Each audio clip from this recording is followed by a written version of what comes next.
ગાંધીવાદી સ્વર્ગસ્થ સવજીભાઈ પાટીવાલાની પ્રથમ માસિક પૂર્ણતિથિના અવસરે એક સમાજ સેવાત્મક કાર્યક્રમનું આયોજન કરવામાં આવ્યું હતું. આ કાર્યક્રમમાં રક્તદાન અને આંખની તપાસની સુવિધા પૂરી પાડવામાં આવી હતી. સ્વર્ગસ્થ સવજીભાઈના પુત્રો ડૉક્ટર આશીષ અને શ્રી વિશાલ સવજીભાઈ પાટીવાલાના પ્રેરણાત્મક પ્રયાસોથી આ કાર્યક્રમ સફળ બન્યો હતો.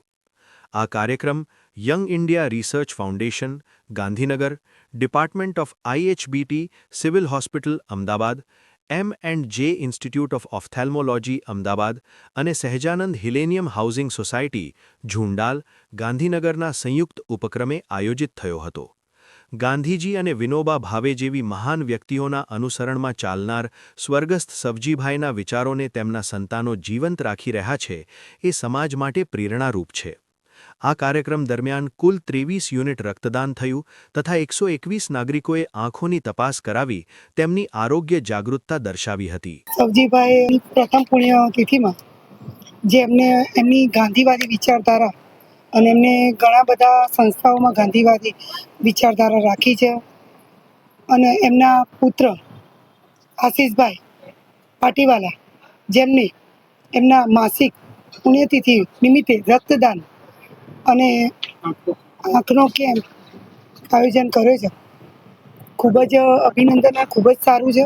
અને આ જમાનામાં પુત્ર પોતાના પિતા માટે યાદગીરી નિમિત્તે આવું કેમ્પ કરે એ પહેલી વખત મેં જોયું અને ખૂબ સારું કામગીરી છે. અને અમારી આ સહજાનંદ સોસાયટીના તમામ રહીશો જેઓને આશીષભાઈને ખૂબ જ યોગદાન આપ્યું અને આશીષભાઈના આવા ઉમદા ગાંધીવાદ વિચારો એમના પિતાશ્રી સવજીભાઈના આશીર્વાદે આટલા સરસ વિચારો છે અને આ ખૂબ સરસ કેમ્પ કર્યો છે એ માટે ખૂબ જ આનંદ અને લાગણી છે. હું ડૉક્ટર નિધિ ભટનાગર છું, સિવિલ હોસ્પિટલ બ્લડ બેંકની પ્રોફેસર એન્ડ હેડ છું. અને આજની જે આ ઇવેન્ટ થઈ રહી છે એની અંદર કહું તો આશીષભાઈ અને વિશાલભાઈ સાથે તો બહુ વખત પહેલાંથી જોડાયેલી છું, એટલે ઓળખાણ હતી. અને એમને જ્યારે મને અપ્રોચ કર્યો કે એવી રીતે બ્લડ ડોનેશન એની ઈચ્છા છે, તો જો સદકાર્યની ઈચ્છા હોય તો મને લાગે છે રસ્તા ખુલતા જાય છે. અને મેં કીધું કે અમારી ટીમ રેડી જ છે. સિવિલ હોસ્પિટલના દર્દીઓ માટે નિઃશુલ્ક બ્લડ અને બ્લડના ઘટકો અમે લોકો આપતા હોઈએ છીએ. અને અમારા થકી મને એવું લાગે છે કે એક સારું કામ અમારા થકી થઈ રહ્યું છે. અને એના માટે આશીષભાઈ અને વિશાલભાઈનો હું બહુ જ આભાર માનું છું. અને આ સોસાયટીની ટીમને એનું બી બહુ જ આભાર માનું છું કે એવી રીતે બ્લડ કેમ્પ ઓર્ગેનાઇઝ કરી અને સિવિલ હોસ્પિટલના દર્દીઓ માટે આપણે આજે આ બ્લડ ડોનેશન કેમ્પ રાખ્યું છે એના માટે. સોમેશ અગ્રવાલ, પ્રોફેસર અને હેડ ઓફ ધી રેટાઇના યુનિટ તરીકે M&J ઇન્સ્ટિટ્યૂટ ઓફ ઓફથેલ્મોલોજીમાં ફરજ બજાવું છું. શ્રી સાવજીભાઈ પાટીવાલાને પુણ્યતિથિ નિમિત્તે એમના બંને દીકરા આશીષભાઈ અને બીજા દીકરાએ અમને એક આગ્રહ કર્યો કે અમે કેમ્પ કરવા માંગીએ છીએ આંખના નિદાન અને એના ઉપચાર માટે, જે અમે સહર્ષ સ્વીકાર કર્યું છે. અને અહીંયા આવીને ખબર પડી કે અહીંયા બહુ મોટો આયોજન છે, લોકો બહુ મોટી સંખ્યામાં અહીંયા એનો લાભ લેવા આવ્યા છે. અમને બી બહુ ખુશી છે કે અમે એમાં સહભાગી થયા. અને અમે ખાતરી આપીએ છીએ કે જે પેશન્ટ અહીંયાથી કોઈ બી પડદાની કે મોતિયાની સર્જરી માટે નીકળશે એને અમે M&J ઇન્સ્ટિટ્યૂટમાં લઈ જઈશું અને ફ્રી ઓફ કોસ્ટ એની સેવા કરીશું, એનું ઓપરેશન કરીશું. અને ભવિષ્યમાં બી એ લોકો એવા કેમ્પ કરે એવી અમારી આશા છે. Doctor Ashish Patiwala, director Young India Research foundation.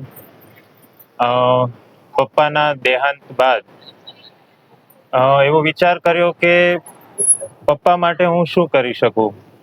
પપ્પાએ એમનું આખું જીવન ગાંધી વિચાર અને સર્વોદયના વિચાર સાથે એમણે આ દેશને સમર્પણ કર્યું અને એ એમની દોડ પૂરી કરીને આ દુનિયામાંથી ગયા. હવે પપ્પાના જ એ વિચારધારાને અને પપ્પાએ અમારા બંને ભાઈઓમાં જે સંસ્કારોનું સિંચન કર્યું છે એ અમે કઈ રીતે આગળ લઈ જઈએ એ સતત વિચાર મારા મનમાં એ આવતો હતો. અને એક રાત્રે મને એમ થયું કે બ્લડ ડોનેશન કેમ્પ આપણે કરીએ. તો મેં મારા નાના ભાઈ વિશાલને કહ્યું, જે પોતે આરોગ્ય વિભાગમાં છે, કે ભાઈ ક્રોસરેફ કરીને કોઈ છે એ બ્લડ ડોનેશન આપણને કરી આપશે. એટલે કે ક્રોસરેફ કરતાં આપણે સિવિલ હોસ્પિટલને જ ઇન્વોલ્વ કરીએ અને સિવિલ હોસ્પિટલ પણ સરસ આમાં આપણને મદદરૂપ થશે. અને એના પછી એવો પણ વિચાર આવ્યો કે આ બ્લડ ડોનેશનના કેમ્પ સાથે આંખની તપાસનો પણ કેમ્પ થાય, તો જે હાલ જે ડાયાબિટીક પેશન્ટને જે છેલ્લા સમયમાં એમને જ્યારે ખબર પડે છે અને જ્યારે પછી દ્રષ્ટિહીનતાના એ ભોગ બની રહ્યા છે, તો એ બધા જે આ સામાજિક પ્રશ્નો છે, હમણાં જ થોડા સમય પહેલા ગયા વર્ષે આપણે વિમાન દુર્ઘટના થઈ અને એ ઇમરજન્સીના ટાઈમમાં આપણે બધાએ દોડવું પડે, મીડિયાએ પણ કહેવું પડે કે ભાઈ 250 બોટલ 300 બોટલની સિવિલ હોસ્પિટલને જરૂર છે. તો શું આપણે પહેલેથી જ એટલું સરસ ત્યાં આઈએસબીટી ડિપાર્ટમેન્ટનું અમે વિઝિટ કર્યું, સરસ મજાનું એ લોકોને ત્યાં રેફ્રિજરેટર અને સ્ટોરેજની વ્યવસ્થા છે. તો જો આવા ડિપાર્ટમેન્ટને આપણે આ રીતે મદદ કરીને આવા નાના કેમ્પ થાય, અને આજે સહજાનંદ હિનલિયમ યજમાન બન્યું છે, કાલે અમદાવાદની અન્ય કોઈ સોસાયટી આવી રીતના યજમાન બને કે કોઈ શૈક્ષણિક સંસ્થા યજમાન બને, અને આપણે લોકહિતમાં આ રીતે એટલો સરસ વિભાગમાં જે બ્લડ ડોનેશન માટેનું વ્યવસ્થા છે, અને એ આપણે એની પૂર્તતા એ લોહીની હોય, તો આજે વિમાન દુર્ઘટના જેવી અમદાવાદમાં પરિસ્થિતિ થઈ હતી અને જ્યારે આપણને તરસ લાગી અને આપણે ખાડો ખોદવા માટે આપણે દોડ્યા હતા, એવી પરિસ્થિતિનું નિર્માણ ના થાય એ આશયથી અને પપ્પાના આશીર્વાદથી આ પ્રકારનું બ્લડ ડોનેશનના કાર્યક્રમનું આયોજન મેં કર્યું છે.